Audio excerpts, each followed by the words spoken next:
परिवहन निगम यानी डीटीसी में काम कर रहे करीब 25,000 कॉन्ट्रैक्ट वर्कर्स के लिए एक बड़ी खबर सामने आई है। दरअसल डीटीसी में कॉन्ट्रैक्ट पर काम कर रहे कर्मचारियों की सैलरी जल्द बढ़ सकती है। यह जानकारी डीटीसी अधिकारियों ने एक कर्मचारी की ओर से दाखिल की गई आरटीआई के जवाब में दी है। यह सैलरी वृद्धि कर्मचारियों के बेसिक, ग्रेड पे और महंगाई भत्ते में सुधार के संदर्भ में विचाराधीन है। यह निर्णय कर्मचारियों के लिए एक सकारात्मक संकेत है, जिससे उनकी आर्थिक स्थिति में सुधार हो सकता है। हालांकि 1 से 1.5 दशक पुराने कर्मचारियों को स्थायी करने के मामले में डीटीसी ने स्पष्ट इनकार किया है।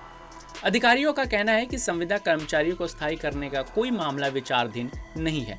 यह स्थिति उन कर्मचारियों के लिए निराशाजनक हो सकती है जो लंबे समय से डीटीसी में काम कर रहे हैं और स्थायी नौकरी की उम्मीद लगाए बैठे हैं। दिल्ली विधानसभा चुनाव से पहले डीटीसी कर्मचारी एकता यूनियन ने कई बार डीटीसी मुख्यालय पर धरना दिया था।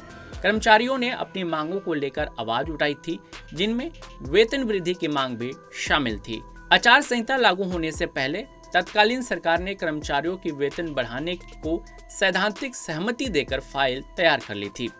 दिल्ली की नई सरकार, जिसका नेतृत्व रेखा गुप्ता कर रही है, डीटीसी की स्थिति सुधारने के लिए प्रयासरत हैं। सीएम ने पूर्व के आम आदमी पार्टी सरकार पर आरोप लगाया है कि उन्होंने डीटीसी को पूरी तरह से बर्बाद कर दिया। उन्होंने कहा कि आप सरकार ने डीटीसी को घाटे में पहुंचाने का काम किया है।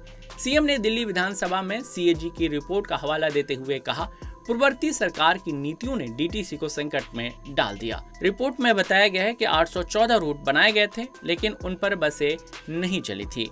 केवल 400 रूट पर ही बसें चलाई गई।